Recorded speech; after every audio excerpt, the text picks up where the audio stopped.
Fala, família bugrina, bom dia, boa tarde, boa noite. Está no ar o primeiro pós-jogo da temporada 2023. Pós-jogo que sempre foi uma característica do Bugricast aqui nas plataformas de áudio e que ficou fora aí durante a temporada 2022. A gente priorizou um pouquinho mais os canais de vídeo, voltamos com os canais de áudio no pré-jogo contra o Santo André e agora é hora de voltar a fazer o pós-jogo. Foco nessa derrota 1-0 para o Santo André. Não era nem de perto o pós-jogo que a gente queria fazer ou que a gente esperava fazer. Mas a verdade é que o Guarani foi até o ABC, um jogo ruim, uma atuação bem abaixo daquilo que a torcida esperava. Poderia até ter voltado com um empate, né? Ou até vencido o jogo, se tivesse tido um pouco mais de aplicação e talvez um pouco de sorte também. Mas a verdade é que não jogou bem, não lembrou nem de perto aquele Guarani que terminou a temporada 2022 em alta, ganhando muitos jogos, vendendo muito caro as derrotas e acabou perdendo por 1-0. Gol de cabeça do Gerson Magrão, do Santo André, um gol bastante aí controverso, na minha opinião, evitável pela defesa e evitável também pelo goleiro Maurício Kozlinski. Foi ali uma falha generalizada, foi ali uma grande cagada da defesa bugrina, né? E entristeceu aí não só quem acompanhou o jogo à distância, mas o bom número, né, de bugrinos presentes ali no Bruno José Daniel, num sábado à tarde, estreia no Paulistão. Sobre esse jogo aí que nós vamos falar, e tem bastante coisa, não para cornetar, porque muita gente já ligou, né, o modo corneta, mas para refletir e prestar atenção daqui para frente, porque o Paulistão é um torneio muito rápido, são 12 rodadas e daqui menos de 2 meses já acabou a primeira fase. Então tem muita coisa para prestar atenção e refletir nesse começo ruim, mas ainda não o fim do mundo para o Guarani. Bugricast, o podcast da torcida bugrina. A grande novidade do time, além dos reforços, né, que a gente devagarzinho vai aprender a se familiarizar, a avaliar e ter as nossas conclusões, mas a grande novidade foi o anúncio da ausência do volante Richard Rios, ele que é um jogador que terminou em alta temporada 2022, foi aí até assediado pelo mercado e a torcida estava aí com muita expectativa já para vê-lo em campo na primeira rodada, mas em virtude de uma contratura muscular ele ficou de fora. E a ausência do Richard Rios ela vai ser um pouco aí do tema da conclusão ou de algumas percepções desse jogo aqui da minha parte. Então o Richard Rios não jogou. O Moser foi aí com dois volantes mais protetores, vamos falar assim, o Vilela e o Iago. Mas o Guarani jogou com o Kozlinski no gol, Diogo Matheus, 2 jogadores remanescentes da temporada passada. Uma dupla de zaga nova, né?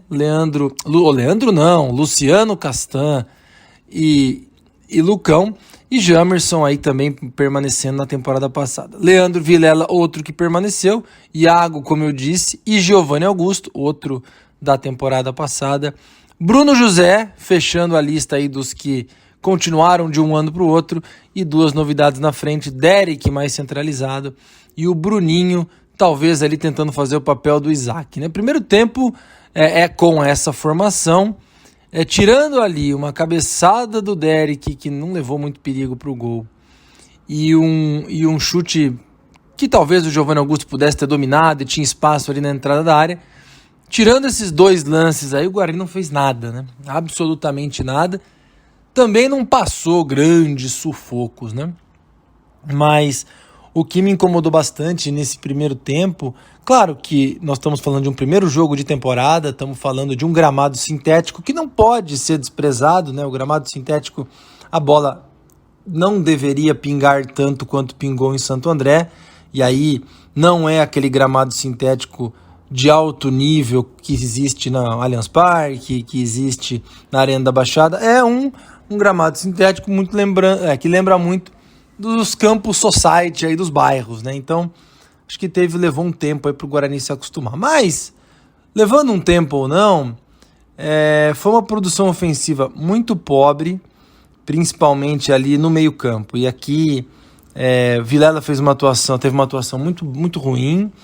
O Iago também, volto a dizer, 2 jogadores com características muito parecidas, e isso atrapalhou um pouco na construção de jogadas, sair lá de trás e fazer a bola chegar no ataque com um pouco mais de qualidade, tentando um pouco mais a jogada pelos lados, né? O Bruno José não teve uma tarde inspirada. O Bruninho parece que não conhecia ainda muitos companheiros. Do meio para frente foi um Guarani bastante desorganizado. E eu cheguei a comentar no pós-jogo do Bugricast no YouTube, logo em seguida da partida, que nós vamos precisar de um tempo, eu acho, para se acostumar com a ausência do Rodrigo Andrade. Embora eu esteja falando só do primeiro tempo, esse é um comentário que vai valer para o jogo todo. Rodrigo Andrade passou 2 temporadas no Brinco de Ouro, era uma espécie de motorzinho, jogou aí praticamente 70 jogos, acho que até um pouco mais. Era o motorzinho, era o cara que roubava a bola, não era um cara que finalizava na área, mas ajudava a dar a dinâmica do meio campo e a bola chegar um pouco mais de velocidade no ataque e com um pouco mais de perigo ali para servir os atacantes.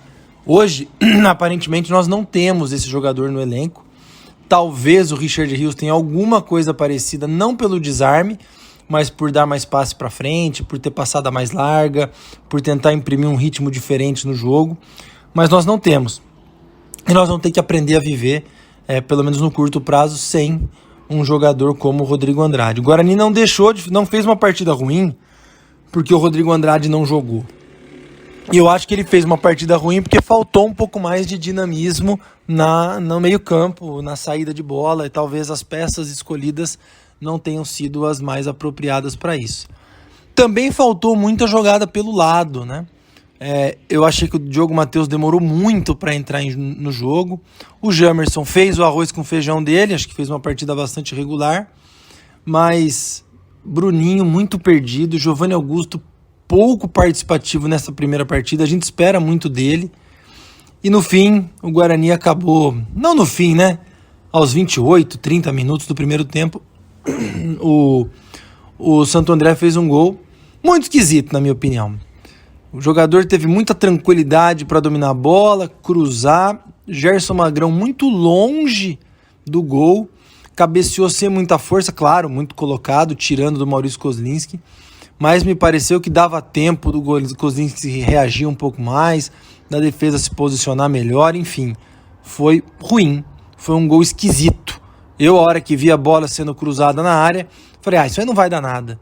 E no fim, acabou sendo 1-0 para o Santo André. O Guarani praticamente não reagiu, né? Praticamente não fez nada, não levou muito perigo ao gol do Santo André. E muito pelo que eu falei, pouca dinâmica no meio campo e a lateral pouco explorado, os jogadores ainda desentrosados e sem aquele tesão, aquele apetite, talvez pelo gramado, por a bola pingar demais, mas um primeiro tempo muito ruim.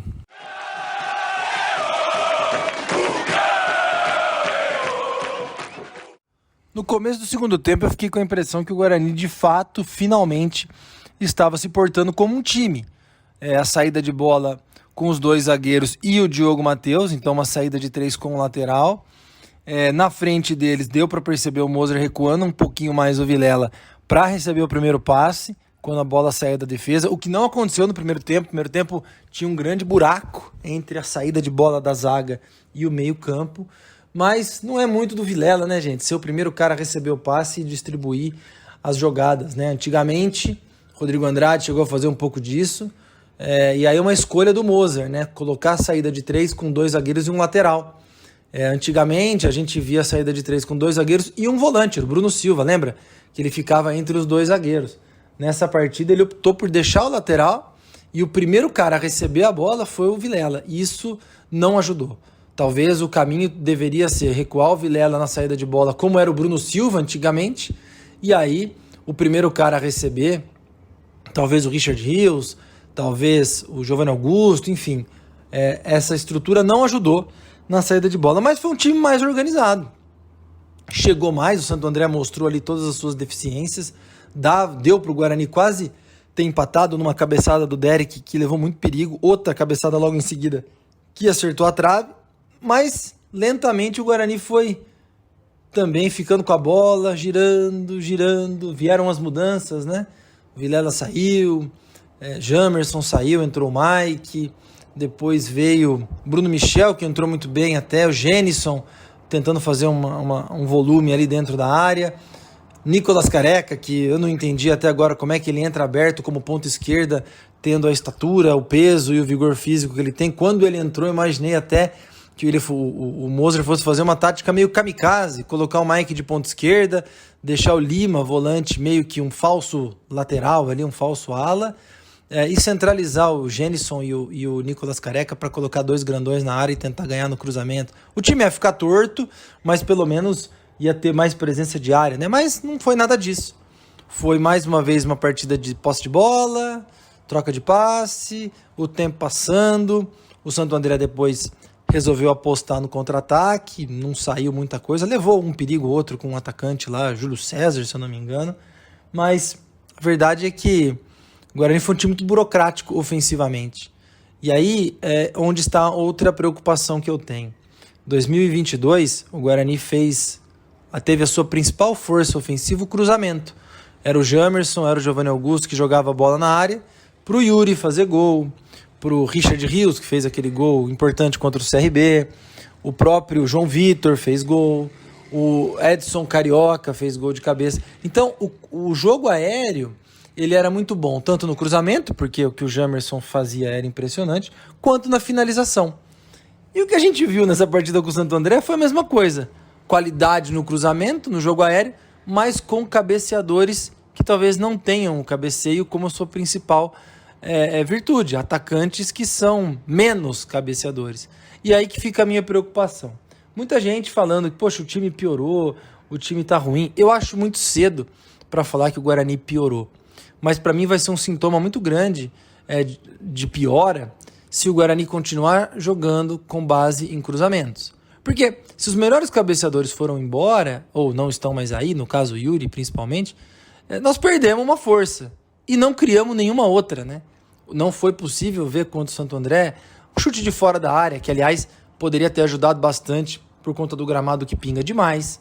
A gente não viu tabela, triangulação, infiltração na área, aquele passe rápido, coisa que Diogo Matheus, Bruno Sávio, Regis fizeram por muito tempo, aquela entrada em diagonal na área, aquele passe nas costas do zagueiro. A gente não viu nada disso. E, de novo, não estou falando que isso já é um problema, mas é uma coisa que a gente tem que reparar. Se o time continuar se portando com as jogadas ofensivas, pensando apenas em cruzamento, aí vai dar para dizer que o time piorou, porque nós não temos mais cabeceadores tão bons quanto os do ano passado. Essa talvez é a minha principal preocupação depois de ver esse jogo de estreia. Ainda acho que o time vai mudar bastante. Honestamente, eu vejo o Vilela perdendo lugar no time rapidamente para o Iago, que eles competem em posição, na minha opinião. Acho que o Rios assume aí a condição de meia de transição, volante, box to box, chame como você quiser. E lá na frente ainda acho que tem muita incerteza na visão do Moser. O Derek fez uma boa partida, na minha opinião, foi o melhor em campo, pelas chances que criou, mas Bruno José, torcida não está feliz, Bruninho me pareceu perdido, Nicolas Careca não é ponta esquerda, ele tem que brigar por posição ali com o Genison e eventualmente com o Derek. Então acho que tem coisa para mudar ali na frente. Tem o Neilton, né, que deve ser anunciado a qualquer momento, e tem o Genison, que na minha opinião tem que ser o titular desse time de qualquer maneira como centroavante. Aí a gente abre o Derek e aí coloca mais um ponta ali, que pode ser o Bruno Michel, pode ser o próprio Bruno José, mas alguma coisa precisa melhorar. Vejo que a defesa está montada. A defesa foi bem até, o Santo André não ofereceu lá tanto perigo, mas a dupla de zaga pareceu bem segura. O Jamerson foi bem irregular mais uma vez.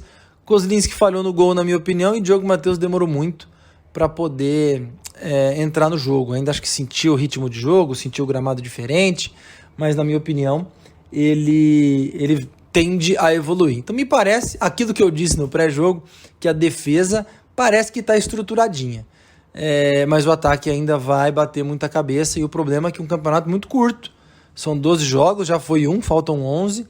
Nós temos que ir atrás dessa classificação, porque ela vai ser determinante para a Copa do Brasil, determinante para a renda do clube e até para a visibilidade e sequência da temporada. Então, quarta-feira, um jogo duríssimo contra o Santos, mas tem que pontuar. Se possível, ganhar o jogo, porque depois no sábado já tem o Ituano em casa também. 2 jogos seguidos no Brinco. Não vou dizer que vai decidir o futuro do campeonato nesses 2 jogos, mas alguma resposta, alguma satisfação tem que vir para a torcida nessa semana de 2 jogos. 2 jogos em casa, que o Guarani precisa, no mínimo, fazer 4 pontos. Se fizer 6, acho que já dá uma boa respirada, mas tem que fazer 4 pontos no mínimo. Se fizer menos do que isso, aí a gente começa a se decepcionar um pouco, a gente começa a ficar mais preocupado. Não que o campeonato vai ter acabado, mas a gente começa a ficar preocupado. Para resumir, perdemos uma grande chance de voltar com pelo menos 1 ponto de Santo André, voltamos com nenhum e com perspectivas não muito boas. Não dá para definir nada ainda, porque o campeonato e a temporada ambos estão apenas começando, mas tem muita coisa para a gente aprender e para a gente mudar, talvez, daqui para frente. Sem cornetagem, é só o começo de um trabalho, mas a impressão foi que o time poderia ter jogado mais, poderia ter se aplicado mais e poderia ter voltado para Campinas numa situação mais favorável. Mas tudo bem, vamos que vamos, bola para frente, águas passadas não movem moinhos, quarta-feira tem o Santos e vamos ver o que acontece. Bora para mais uma semana, é isso aí, sem nunca esquecer que na vitória ou na derrota, hoje sempre Guarani. Avante, avante meu bugre, que nós vibramos por ti, na vitória ou na derrota, hoje sempre Guarani.